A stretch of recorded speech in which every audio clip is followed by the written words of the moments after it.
साथियों नमस्कार, मैं राधे मीणा। साथियों इस वीडियो के माध्यम से मैं बात करूँ जो अभ्यर्थी राजस्थान कर्मचारी चयन बोर्ड के हैं और वो अभ्यर्थी जूनियर अकाउंटेंट भर्ती से संबंधित है। साथियों उन अभ्यर्थियों के लिए ये वीडियो बहुत ज़्यादा महत्वपूर्ण है। साथियों महत्वपूर्ण इसलिए है क्योंकि लगातार अभ्यर्थी कॉल मैसेज कर रहे हैं कि जूनियर अकाउंटेंट भर्ती का परिणाम कब जारी होगा। साथियों मैं आपको बताना चाहता हूँ जूनियर अकाउंटेंट भर्ती का परिणाम है उसको लेकर राजस्थान कर्मचारी चयन बोर्ड ने सरकार के माध्यम से चुनाव आयोग को जो परमिशन परिणाम जारी करवाने के लिए मांगी है, परंतु अभी तक परमिशन नहीं मिली और वो चुनाव आचार संहिता के बाद ही मिलेगी। साथियों इसलिए आपका परिणाम है वो लगभग 20 जून के आसपास जारी होगा। तो साथियों आप निश्चिंत रहें, 20 मतलब जून माह के लास्ट में जारी होगा, 20 से 25-30 जून तक। तो साथियों अब मैं बात कर लेता हूँ जो अभ्यर्थी बोनस अंक के कारण प्रभावित होंगे या नहीं होंगे, बोनस अंक लागू किया जाएगा नहीं किया जाएगा, इससे संबंधित तो कट ऑफ कितनी रहेगी उससे संबंधित। साथियों बोनस अंक के कारण कट ऑफ में क्या जो प्रभाव पड़ेगा उसको लेकर मैं बात कर लेता हूँ। साथियों सबसे पहले अभ्यर्थी बोनस अंक के कारण जो प्रभावित होंगे उन अभ्यर्थियों को मैं कहना चाहता हूँ अभी राजस्थान कर्मचारी चयन बोर्ड ने कमेटी का गठन नहीं किया।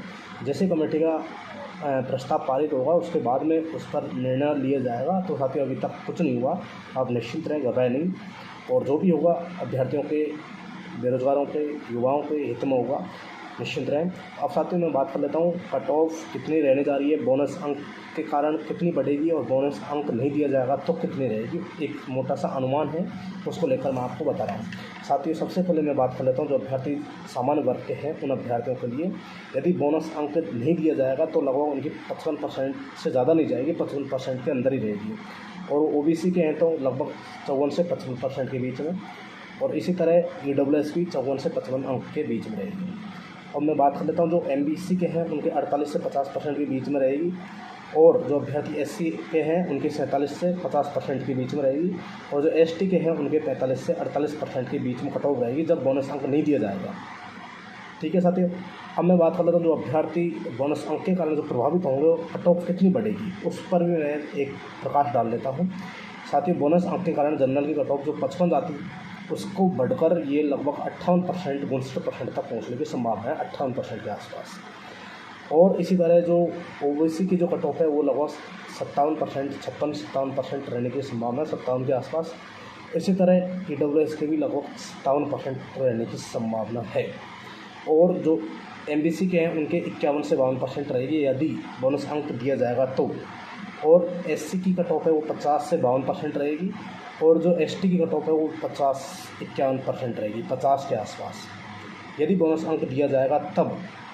और जो पीएच कैटेगरी के हैं, वीडो हैं, एक सर्विसमैन हैं, नॉन टीएसपी एससी के हैं, चाहे बोनस अंक दिया जाए ना दिया जाए उससे कोई प्रभाव नहीं पड़ेगा, लगभग सभी का चयन हो जाएगा जो न्यूनतम पासिंग मार्क अंक लेके आएंगे उनका। तो साथियों जो अभ्यर्थी नॉन टीएसपी के जनरल के हैं उन अभ्यर्थियों के कट ऑफ लगभग 50% के आसपास रहेगी, और यदि बोनस अंक दिया जाएगा तो लगभग 50 से 1-2% ऊपर हो जाएगी, बोनस अंक नहीं दिया गया तो 50 के नीचे नीचे रहेगी। तो साथियों ये एक मोटा सा आइडिया था, मैंने आपको समझा दिया, अनुमान है ये। तो साथियों रिजल्ट लगभग 20-25 जून के आसपास, जून के लास्ट में जब भी आएगा वो फाइनल रहेगा, उसी के आधार पर निर्णय लिया जाएगा। तो साथियों ये कट ऑफ मैंने बता दी है, एक बार और फिर मैं बता रहा हूँ कि जो अभ्यर्थी जनरल के हैं यदि बोनस अंक नहीं दिया जाएगा तो 55, और इसी तरह लगभग 54 ओबीसी की, ईडब्ल्यूएस की लगभग 54, यानी कि 54-55 के बीच में रहेगी। पॉइंटों में लगभग आधा % कम हो जाएगा, जनरल ओबीसी का 1% आधा % का अंतर आएगा, ज़्यादा अंतर नहीं आएगा।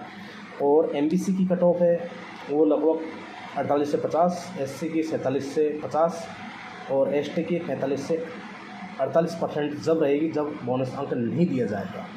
बोनस अंक देने के बाद में कट ऑफ लगभग हर कैटेगरी की 3 से 4% बढ़ने की संभावना है, और जो जनरल नॉन टीएसपी में लगभग 50 से 2% ऊपर हो जाएगी। अगर बोनस अंक नहीं दिया गया तो कम रहेगी या 50 तक रहेगी। और PH category, widow, serviceman, non TSP, SC ST इनकी cut off minimum passing mark रहेगी। साथियों वीडियो अच्छा लगा तो सभी युवा साथियों तक पहुँचा दें, सभी ग्रुपों में पहुँचा दें।